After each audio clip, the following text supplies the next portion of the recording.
Yeah, and you get through the tournament. Now you got to get your surgery. And I think that summer it was an issue. It was an incident where your team had to run. The team did his research. Yeah. The team had you were being punished, and D Wade is kind of feeling himself a little bit at this point. Yeah. And Coach Crean flies back in. I think this happened about 1 or 2 in the morning. Yeah, it was like 2 in the morning. This interaction with you and Coach Crean. Yeah. Talk to me about that. Yeah, well, so we showed up a little late for class. Like, I showed up a little late. Maybe if class was at 8, maybe rolled in about 8:05. That's a no-no. That's a no-no. And a couple other teammates rolled in a little late, right? So the assistant coach was there, and they was like, "We running." I'm like, "Man, I ain't running. Coach ain't here. I ain't running." Right. I'm feeling myself. Yeah. And so they make us run, and I'm running a little bit, then I stop. Man, I'm like, "Man, I'm going to the pros, man. Forget this shit. I'm feeling myself." Yeah. So I leave, go back to my dorm. Coach you just leave? I left. Well, they kicked me out eventually. Yeah. Get out. Okay.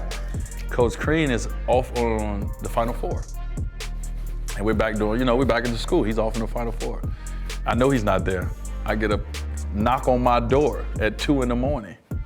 Let's go. Coach want to see you in his office. I'm scared as. And so I walk in the office, and Crean is sitting there at his desk. It's black in the office, and obviously his room is the only one with lights on. Everywhere else is black. I've never been at the office this time. Never seen it like this. It was scary.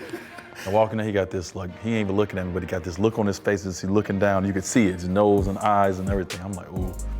And he sits me down and he proceeds to tell me that he was just like, pretty much, like, he's like, "You're not good enough.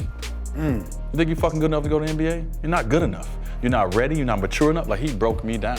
Wow. And he was saying, he was like, "You didn't come here to pretty much half-ass things. You came here to leave here, like we always talked about getting my degree, or we talked about the man I wanted to be, the basketball player I wanted to be." And he was like, "You're not that." In so many words, right? Yeah. And we had a standoff.